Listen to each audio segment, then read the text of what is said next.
Good morning, everyone. I am Hugh Chow, CEO of ventureLAB, and today we're very fortunate to have Mark Miller. So thank you very much, Mark, for coming here and spending time with us. Good morning, Hugh. Great to be here. Happy to be here at ventureLAB. It's great to have you. So you just told me you have 250 companies under your management. How do you make time for that? Tell us a bit more about Volaris to start, maybe. Well, we started Volaris back in really 1995, and we were. I was actually part of the first company that was acquired by its parent, which is Constellation Software, and I'm a programmer by background. And back in 1995, started to learn how to acquire businesses as well. And so we buy businesses and we hold them forever, and focus our time on developing our management teams and have them learn from each other. And so we do that across the world. So we slowly over a couple of decades have acquired a lot of businesses, and I continue to grow the business. That's great. Great story. And in fact, if a lot of you guys haven't heard the great story about Volaris Group, it is one of the best investments you could have ever made, other than NVIDIA, obviously, and you beat pretty much everyone under the sun. Well, through our parent Constellation, yes, and we're a large part of Constellation. It's been one of the it's been just been really great group, and we're we hope to just keep on trying to do better and learning. That's great. Now, I'm an engineer, by training as well, and making that transition through from someone technical to someone in management, and you talk about M&A and all that. How hard was it for you? I think it's a really good question because I started, the startup I was involved with, we started in about 88, 89. We were developing software for helping to run transit agencies, ultimately around the world. I was lucky because I got to learn a lot about business by actually doing it. Like when you're developing software for customers, you're listening to them, you're trying to understand what their needs are, you're having to sell it, you're having to implement it, you're having to support it. So you get to work through all the various functions of a business. And I sort of did it by rolling up your sleeves and working with a couple of founders. And we worked really hard to learn from our customers and learn through making mistakes, which I think is a great way to learn. But as far as learning how to do mergers and acquisitions and acquire businesses, that was something pretty new for me. Because when you're a software developer, a programmer, you really like to believe you can just build it. And sometimes it makes sense to also acquire businesses and expand your business that way. So it allowed the business that I started to move into various countries around the world, expand globally, and move into different areas of the customer that if we tried to develop software to do, it would have taken far, far longer. And you also pick up a lot of talent when you acquire businesses like that as well, which can help you expand what you're trying to do. So it was kind of an interesting skill. So as a technical person, which was really the question, I think as a developer, you break everything down into sort of problem solving, and you go if this then that. So whether it's business, whether it's developing software, you sort of think about logical sequence of how to make things happen, and you consider multiple options. If you're writing code, it would be if this then that else whatever. And I think that helped me a lot. That sort of developer's mentality to move into business and learn business the other way, I would say. Well, Mark, I think you're a little too humble. I think what you've done is just a lot of great work over 2.5 decades now. You touched on a number of great points. I'm going to probe you a little further later on about talent, about global expansion, and all that. But I want to go back to your transition from a technical person, a programmer, to a business person. So are you saying to a lot of the young kids nowadays, say, hey, you know what? Skip the business school. Just get your hand dirty, make your mistake. According to you, that's the fastest way to learn. I agree. I think it does. I think you can learn the business by either reading or experimenting and trying. I think there's a lot of great content out there. I think it's important you know how to do something that's unique and matters to whatever target market you'd like to provide your products to or your services to. I think it's really all about that, and you'll learn about the business. Business is a tool to help you do what you're trying to do with a target group of customers in a market.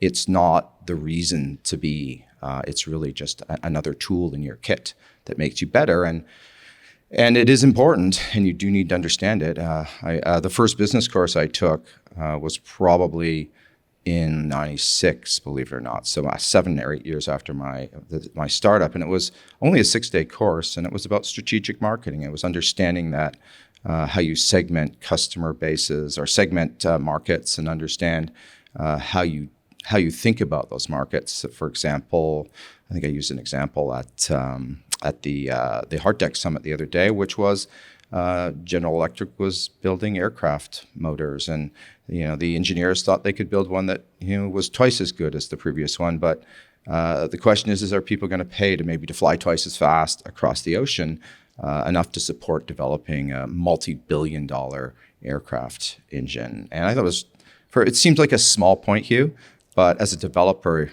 it was really good learning to think, you need to think about these things. You can't just go build better products. You need to make sure the market can support what you're doing, and you're solving a real pain point that people are willing to pay for in order to create a business. Right. I mean, product market fit, right? Yeah. And at ventureLAB, we have a lot of aspiring entrepreneurs. Yes. They have big dreams. They have a lot of determination in them, a lot of commitment. They believe dearly in what they do. And we all know that not everyone's going to make it all the way, let alone be as successful as you are, but even surviving under this kind of economic environment. So what do you say to them? Hey, you know what? Your chance isn't that great, to keep them motivated. So as someone who has been there, done it before. Right. I think my best advice is to really study your customers very closely, and to don't assume that you know better than they do, that you have an idea that market needs that is clear to you, but maybe isn't going to be as clear to your customers when you actually complete developing your product. So I think being very close to them, anytime you can get early adopter customers, there's a great book I love to read called Crossing the Chasm by Jeffrey Moore, and getting those innovators and early adopter customers to actually think about using your product, and maybe even put a little bit of money into making it happen, is really, really important. And also, it's important not to just study the end user of your product. It's important to study the organization that they work for, and what the leaders in the organization care about. And you can somehow disconnect what the actual end users need from the actual leaders of those organizations, and they need to intersect you to build something that really matters. So my advice would be to really study the target market you're going after by being right there and observing the customers live, but also understanding what the leaders of the organization really care about. And if you can bring those two together, I think your chances are higher, but failure is always a potential outcome. And I think that's important. I also think it's very important to make sure that your shareholders, your investors, are in it for the long run. It takes longer than everybody wants to get to where they would like to be. It's great to have that level of optimism, or you wouldn't even be able to start doing something. But you also need to make sure you surround yourself with people who are in for the long run and are patient, because businesses don't happen overnight unless you're very fortunate. You don't build businesses overnight. It takes sometimes years to do it, and nobody can see the future, Hugh. If you could, it would be a wonderful thing, but you can never see what's ahead. So you need to be working with some people who are going to be in it for you in the long haul, after you've listened to your customers and observed your customers as well. Well, great advice there. Surround yourself with great people and be the ultimate optimist, right? I mean, that's really, I remember when I went through my entrepreneurship journey, and that's really kept me up every day. Now, you talked about listening to your customers and Yes. really get to understand it. Yes. We here at Canada has somewhat of a disadvantage. We're a country known for resources. We got a lot of things. Yes. One thing, we don't have a lot of people. Yes. And when you want to build up a business that is large enough of a scale, or to give you enough growth potential, you really have to go global. You do. And a lot of the Canadian founders, what I found out is that they are very their growth strategy is, hey, let's get my province under control first. Yes. And then if I go well enough, if my business does well enough, in 5 years, I'll try the U.S. market. Yes. What would you say to them with your global experience? I mean, you have 18,000 people across the entire... we're in over 60 countries, I think, now. But in starting a business, I get my first customer in the U.S. if I had the choice to do that. Just because of the larger addressable market. It depends, obviously, what sector you're in. If you are selling in the natural resource sector, I mean, there's things to do in Canada. There's lots of different ways we do things in Canada, but ultimately, getting to the U.S. sooner would be better. Go south of the border. And you're right. I do meet a lot of founders who feel they'd like to make sure that things are working well close to home. One of the things I've learned in traveling around the world and visiting our different businesses is, even though a market appears to be similar, it really, on the surface, it really isn't when you really observe what's happening. And so starting a company here that is selling to, for example, Canadian customers, there's a risk that your product that you design won't work as well in other countries, that's namely the U.S., which is, again, such a large addressable market. So you need to be very wary of that. And I think it's an important choice to make.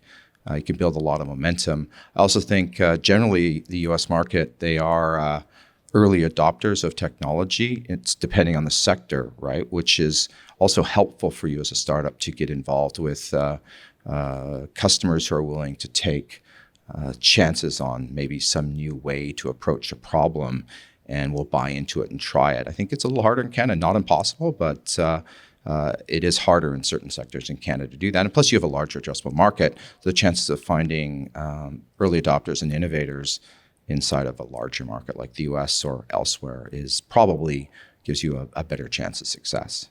I see. Now, Volaris mostly in software, right? And we do have some hardware. We do we do a hardware. We do a lot of in-vehicle devices for tracking buses around the world and various large urban centers. We have software that weighs, determines how much grain you would put into a truck or a rail car in the Midwest of the U.S. But I think the hardware side of it is, and semiconductor side is very important. I think having unique proprietary hardware is something that is of great value to a business to do it. So it is harder though, because you're developing you're developing software obviously inside that hardware as well as the back office to connect to it. So there's a lot of work in doing it. And it takes a lot longer to get there. So maybe I jumped ahead and didn't answer what you're going to ask, right? So I was just about to ask you that. I understand that there are hardware components in your in your group holding as well. And given that at ventureLAB, we do have majority of our founders in hard tech. Yes. Hard tech is what we consider as something that's difficult, but having some a prototype, something related to hardware, it makes it difficult to start. And the verticals that we focus on are semiconductor, AI, and medical technologies. I was just about to ask you, any special advice that you would give to a hard tech founder as opposed to someone just started out having a SaaS idea and get up in the morning and start coding? What would be your best advice to the hard tech founders? I think they need a longer term horizon. I think thinking that you're going to get there really fast. And so you need to prepare for the long haul. And again, get customers engaged early on in what you're doing and hopefully putting some money on the table to support you. Not entirely. You need investors, you need angels or private companies to support you, but find those early adopter innovative customers. So I think it comes back to that, and also realize it's going to take longer. It's going to take a lot longer. But when you get there, you're going to have something very special. But if you get there and you find out that nobody cares, that what you've built, it doesn't matter to them, and you've spent all that time, that's tragic. So I think that would be the best advice I could give, which I would give to a SaaS company or a software company too, but I just think the timeframes are longer to get there than it would if you were just building a software product. But again, it depends. If you're building a multi-departmental software, it can be also very hard building software. It can be decades or algorithms you're building. So it really depends on the industry, but time. You need time, good long-term investors and customers who care about what you're doing, not a false sense of belief that your product's going to work independent of them caring. That's great advice. In fact, I would say that every startup is admirable. So, you can't say that software is any easier.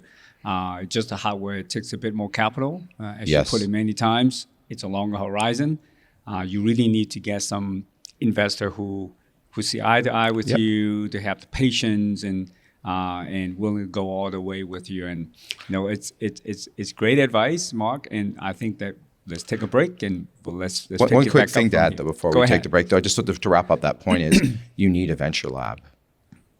You need a ventureLAB because you need a community who supports you, who surrounds you, who's been there, who has the equipment to make it happen. This is a very important organization, and people need to realize that it can make a big difference being part of a community that is going through the same challenges as you have. And so I think that's just an important thing to add to what you said, Hugh. Very, very important. Well, thank you very much, Mark. And a slight disclaimer: Mark's also my board member, so he's doing a bit of commercial for ventureLAB. Understandably. No, it's not a commercial. Thank you very much. It's not a commercial. Like, where do you find a lab like this?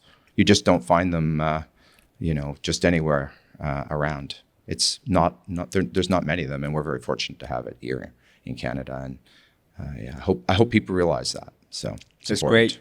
So we all know Mark as a very, very successful business person. But what is that kid, inside of Mark, right? That really power the entire Volaris Group and even the Constellation software company, which is really one of the best performing public company in North America in general. So what is that little kid inside Mark that drives you every day, that gets you up every day? Tell us a bit more about that. I think I probably I liked to disassemble things when I was a kid. So take it apart and didn't always put it back together again, but it was always fun taking it apart and trying to put it back together. So maybe a bit of a natural curiosity to try to understand what's inside, how something actually works. I was saying to you the other day, it's hard to take apart a cell phone right now, right? It's wherever I was a kid, I've been trying to do that. How can I dismantle that? So I think that's important. I really also believe that I think I really enjoyed solving technical problems at a young age, just figuring out technology, and I love gadgets and just trying different things. So that's it. I'm also I like to maybe argue with myself in how to do something. I'm very happy to look at the absolute opposite view of how you could look at something, right? And I think that's pretty helpful to me today. And I think probably when I was young too, I would never say, well, this is the only way to do something. There's a whole bunch of ways to do that, right? So, and I think I've continued to do that through business. So always questioning basic beliefs and suggesting, well, maybe we should try doing it this way or this other way, which can be interesting for people because it can be a little disruptive for people who have a plan. Some people love to plan and follow a very specific strategy and a very specific strategy in life or in business. And I think being able to take a very hard right turn or left turn that is off that path might be the appropriate thing to do. So it's that curiosity and sort of challenge yourself to believe that there might be another way to do something than you currently think, if that makes sense. Those are all great quality for a very successful entrepreneur. don't take no for an answer. Yes. Challenge the status quo. Yeah. You know, either learn something or I succeed. I'll never fail. I think these are tremendous quality. As you're growing up, as you grow in your business into this, I mean, I can't imagine the most ever I have people working for me are like 500, and you have what, 18,000? Yes, 17, 18,000 now. Again, you know, in over 100 countries. Do you remember all these companies, what they do? I mean, No, are they at some it's point not becomes always. numbers, or everyone is actually a story behind them? Yeah, there's a story behind them, and sometimes, like I was at an event recently we had 1,300 of our employees there, and we did a lot of 12-person breakout sessions for 45 minutes. And it sort of surprised me that when you'd hear them talk a little bit about their business, that a bunch of it would come back to me. That when we either thought about making acquiring the business, and so you don't remember it all for sure. You do remember, and it's hard to remember all the people as well. And there's some people I've known for years, but it sort of comes back to you. And I think what you remember, if you remember, what you remember is what you learn in your career incrementally, I guess. It's a tough question. Like, so I think, when I see them, do I remember all the businesses? No. But I do have this sense when you're with someone that you remember challenges they have in their business. For example, maybe a highly concentrated customer base where they have a few very, very large customers, or they have a lot of small customers, and or they have a large geographical span to their business. So I kind of probably remember some of the big picture things. I hadn't thought about this, but about them, and I try to also remember the lessons I've learned from them, so I can tell those stories to other business leaders who are faced with those situations. It's always interesting, coaching other business leaders, because you spend a lot of time coaching. I'd say most of my career, the last couple of decades, has been thinking about how to coach people and how to help leaders get better at what they're doing. A lot of people, even though you can tell them this is what's likely going to happen if you do this, still push ahead and do it. And they really need to learn by mistakes as well. And so and you have to give them that opportunity to do that and do your best to help them through that. I don't know if you know what I mean, but it's interesting. And I know you weren't asking me about that, but it kind of fits in with that. Like, because you remember the stories of these businesses, you try to tell them to other people, because I think storytelling and telling people different situations that you've seen is really helpful in business. That's a very good point, Mark, is that, sometimes we all like to think that we know it all. But at the same time, we live in an innovative world. Absolutely. And we have to give people the room and space they need to take the ideas to whatever height it is. And again, either they succeed or they learn, right? Yep. So that's great philosophy that you have with your team, and as big as it is. And you also talked about sharing story with your team and learning. And do you feel like you're learning every day as well? Like, I can't imagine in your position you're still learning. Oh, for sure you're learning. I mean, business has changed. It changes, and each country you're dealing with has unique challenges, right? So we try to suggest that we're a culture of cultures, and understanding how to succeed in a different place in the world. It could even be a different region in a country as well. You can't use a country as a label for a market either. You need to think about different regions inside of that country, and different sized customers as well, because very large customers operate sometimes very different than small local family-owned businesses. So I'm always learning, always learning. My best advice on learning, though, is to find a few mentors in life, and those mentors won't last you your whole career. You're going to need to change them as you find areas that you need to learn more about. But the best is to find mentors who are usually peers. They're not necessarily extremely successful business leaders who have grown great businesses. A lot of people think those are the people that they should listen to, and I think there's something to that. But I think to really have someone that you can pick up the phone or connect through on Teams or Zoom or Google Meet or whatever technology you like, and talk to them about some challenge you have, whether it's around marketing, sales, developing some new product. I think finding those mentors. And doing that is the best thing you can do. And those mentors might not look like you. They might be someone who's different, from a different part of the world, with different area of expertise than you have. And people sometimes like to hang out with people that look like them or seem like them. So I think the best thing you could do as a leader, and I didn't give that advice earlier in developing a business, is to find those mentors, especially if you're a single founder of a business. And generally, having a few founders is a bit better because you have offsetting skills and you can build them. But if you're a single founder, you really need to have that mentor network, and they need to trust you, and they don't need to be given to you mentors. You need to find your mentors, and they're all out there. They're all out there. They're here at ventureLAB. They're here around the world. But if you can go find a mentor, a few mentors, and keep them going. If you don't, I think your chances of success drop dramatically. Well, I'm pretty fortunate that I have you. I call you, may I call you my mentor? I have this great board. We're peers, yeah. So. And, what comes with all walks of life, very successful politicians, business person like yourself, and so on. So really, really grateful to have you, that, a person whom I can call upon once in a while. You have to travel around the world a lot.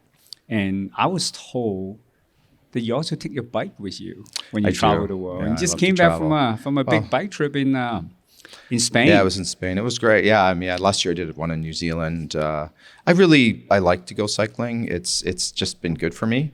It gives me a chance to. It clears your mind, because when you're cycling on a trip like that, you're spending hours on your bike, and you're not on your phone, you're not on your computer, you're disconnected in a way. Depending on where you are, I remember New Zealand last year, there's a lot of places where there was no cellular coverage, so it didn't even matter if you had your phone, you weren't going to connect. And I think that's really good for you, and it keeps you in shape too. So it's just something that lets you clear your mind, and you come off of a trip like that feeling a lot better. I wish I could travel more with my bike. It is a bit harder because I'm a carry-on traveler. I've flown millions of miles around the world, and I find, I try to make sure that I'm not waiting for something to arrive when I land at an airport, because it just might not, or I might have to wait an hour and a half for my bike to come out. But when I can, I bring it with me, Hugh. Yeah. Wow, you know what? You're not just successful in business. I think you're successful in life too. Great shape, good health, great family. I know that today's your birthday, Mark. Today's your birthday, right? Oh, no. So what more do you want to accomplish? Like what additional success are you after? What gets you up in the morning? It's a great question. Well, my greatest satisfaction in life, because when we started, I guess Volaris as part of Constellation was probably the first operating group in it. I mean, what I had to learn how to do to grow the business was to give things up, let other people do things, and let other people make mistakes, and try to coach them along the way. So I really love the opportunity to develop leaders and allow them to be successful. So that's something I love to continue to do. I am getting also interested in areas, outside of our traditional areas, for example, bioengineering and other areas. Although it isn't really my background, I think there's a lot to learn, a lot to understand in other fields to give back a bit as well, and try to use some of those skills. But we'll see. In the meantime, just really make sure that I can help some people learn and get better. And I'd love obviously to see the ventureLAB and Canada doing better in definitely in the semiconductor space and what have you. I think there's a lot of potential here, and I think I hope I can help. But it's a good question. I find my path, I guess, as always. You never know. Like we've been through my career, it's been a bit of a you just never knew where you'd end up. You just kind of keep going, and we'll see what the future holds.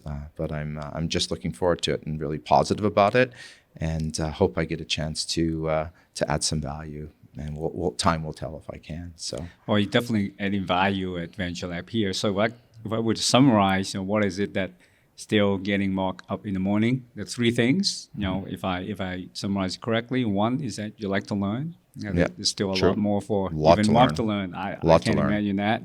Second is that you like to pay it forward. I think that watching other people's becoming successful and pursuing their dreams, is satisfying. Absolutely. And number 3 is that, I think that, I lost my train of thought. Oh, actually, I know what the number 3 is. Is that, it is your birthday, and we have some little surprise for you. All right, so let's bring it out. Oh no, that's so nice of you, Hugh. So, thank you so much for spending the time with me. It's really been a pleasure chatting with you. So, could chat with you for hours. So I know, really enjoy I know. it. It's So, such a enjoy it. pleasure. So, there you go. So, how many candles do we need? No, I'd say a lot. So it'd probably be a fire hazard in here. Would be a problem here. So you know what? I know that I mentioned about Mark, you being a kid inside. So yeah, there you go. Donuts. You can't. Every kid's love a little bit of a donut. So and if you're cycling, Hugh, like having one of these doing a 100-kilometer ride is probably not a problem, right? So there you go. So make a wish, and to be honest. My wish is that, even though it's not my birthday, my wish is that every founder at ventureLAB at some point can get a mentor like yourself. I do have you at my board as my board member. Is really my privilege. So I'll let it to you to make your wish. I'll wish for us to rock and roll with semiconductors here in Canada, with ventureLAB leading the way. I think it's entirely possible. Let's make it happen. Everybody can pull together, governments and private industry, to make ventureLAB a tremendous success. But thank you so much, Hugh. A pleasure speaking with you, and an incredible event at Hard Tech. And hopefully we can keep on building this organization out, that it becomes better and stronger every year. Thank you very much. Let's do it together. Okay. Thank you. Bye-bye. There we go. Okay.